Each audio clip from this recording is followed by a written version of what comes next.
Hey art snackers, welcome back to the channel. As most of you know, or in case you're new here, my name is Roxanne, also known as By Bun, and I'm a mixed media artist and illustrator. You know, I've always thought about filming these videos in my garage workspace, but I think I've got a ghastly ghoul that roams around down there. And no, I'm not talking about the bugs. He's always making a mess down there. Art supplies all over the place, paintbrushes and water cups for days, and I think he's eating my pencils. But not anymore. So with a jam-packed and very pen-heavy September box, I decided I'm gonna use the supplies to capture my garage ghoul. We're gonna catch ourselves a ghost, folks, because this is the season finale of the box breakdown.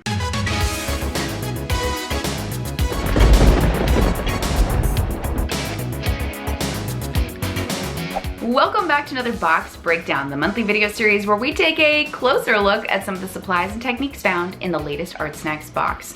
And remember, when you see this icon appear on your screen, it means it's an ArtSnacks Plus item.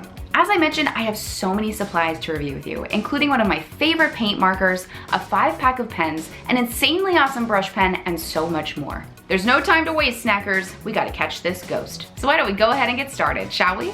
To begin, I'll grab a sheet of paper from this month's ArtSnacks Plus substrate, the L'Aquarelle Canson Heritage Hot Press Watercolor Paper Pad. The pad is 9 by 12 in size and gives you plenty of 300 GSM sheets to work with. This 100% cotton paper features a fine-grained surface and is super smooth to the touch. So, spoiler alert, it works really well with the rest of the items from this month's box. Using a pencil and eraser from a previous ArtSnacks box, I'll first measure out some space where I'll create my illustration. From there, I'll get to sketching an art supply snacking ghoul being zapped by an ArtSnacks box. Come on, you have to admit, this is a pretty fun idea.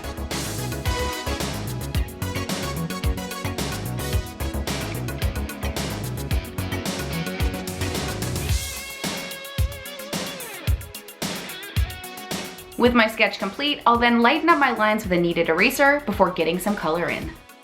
And speaking of color, I'm going to use our next two items together to widen up my color palette a bit. First up, this is the Kuretake-Zig Cambio Tambien brush pen. This pen is full of water-based pigment ink with incredibly vibrant and saturated color. And unlike other brush pens, there's no need to squeeze the body to get the ink flowing. Instead, you remove the ring and cap protecting the nib.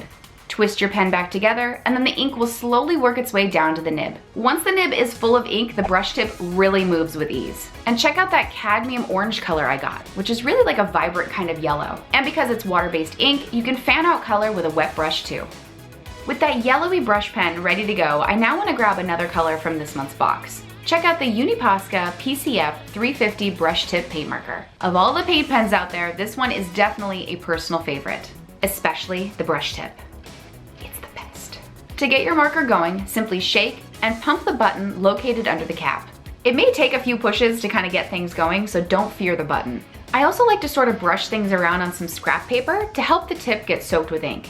You'll see its water-based pigment ink has got some really opaque coverage and writes on all sorts of surfaces. And I'll admit, the green shade I got in my box definitely inspired my illustration this month. So what I want to do now is blend the paint marker and the brush pen together to create a wider range of color. That's right. I'm crossing the ink streams. Using one of my favorite techniques, I'll swatch some color onto some wax paper and then blend color together using a wet paintbrush.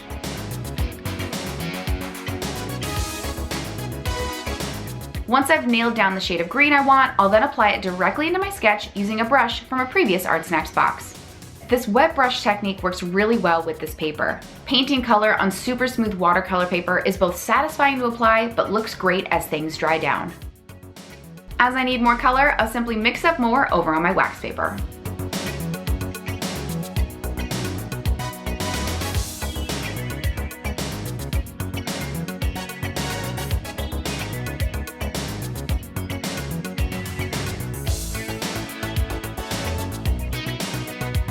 Once I've got a good base coat happening, I'm now going to come in with each supply as is to add in a bit more color.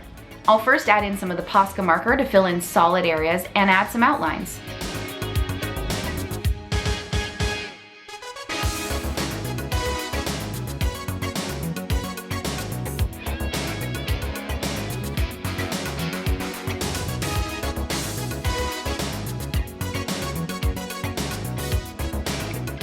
Returning back to that vibrant Kuretake-Zig brush pen, I'll use this to add electric bolts coming out of the box. And this tip is so soft, it's easy to adjust the pressure of your hand to change your lines.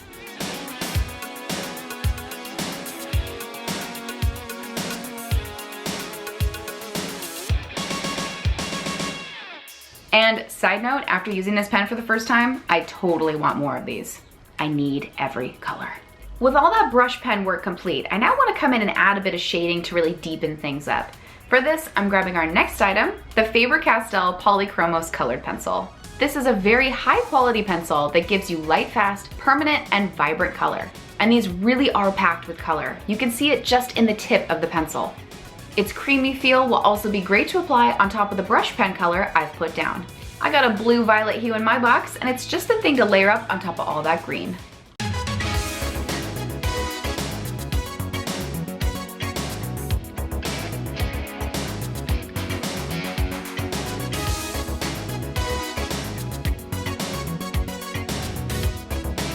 Moving right along, I've got a few little details in my illustration that I haven't quite handled yet. Thankfully, our next ArtSnacks Plus item will help me fill in those little gaps and add in a bit more color. These are the Uni Emot Everfine pens.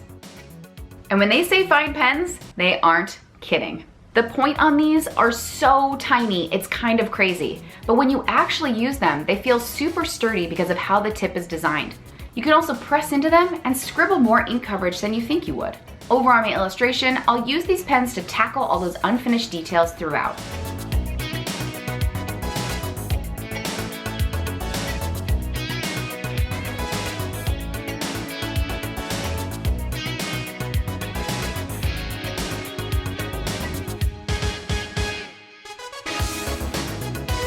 With my ghoul really coming along, I now want to pack in a bit more detail. For this, I'm grabbing our last item from the September box, the Sakura Pigma Micron pen. Microns have always been one of my go-to fine liners because of how reliable they are, and especially this one, because its ink is both archival and waterproof. It's got a teeny tiny size 01 nib, so I'll use it all over my illustration, like to outline his teeth, ink the chewed up art supplies, and finish up the ArtSnacks box.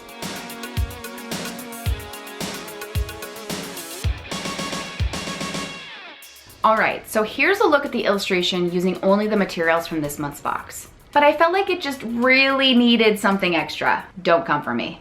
So I took a big risk and decided to fill the background in with solid black ink. Using some black acrylic ink from a previous ArtSnacks box, I'll very delicately fill in my background black.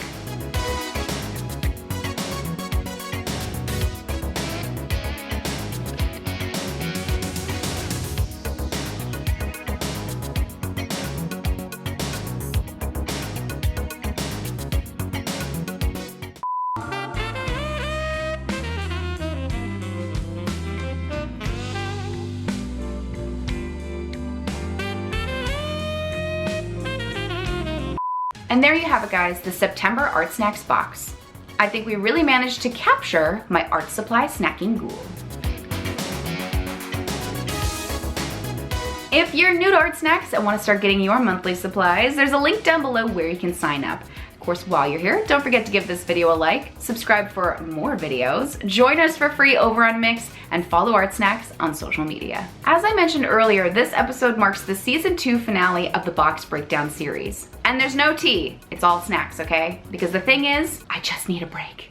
Outside of the breakdown, I am a full-time working artist with a very lengthy list of projects to work on. So when I asked ArtSnacks for a little break from video production, they were totally supportive and giving me some time off. And don't worry, I'll still be around. So for now, this has been another ArtSnacks box breakdown. Thanks for watching. Bye.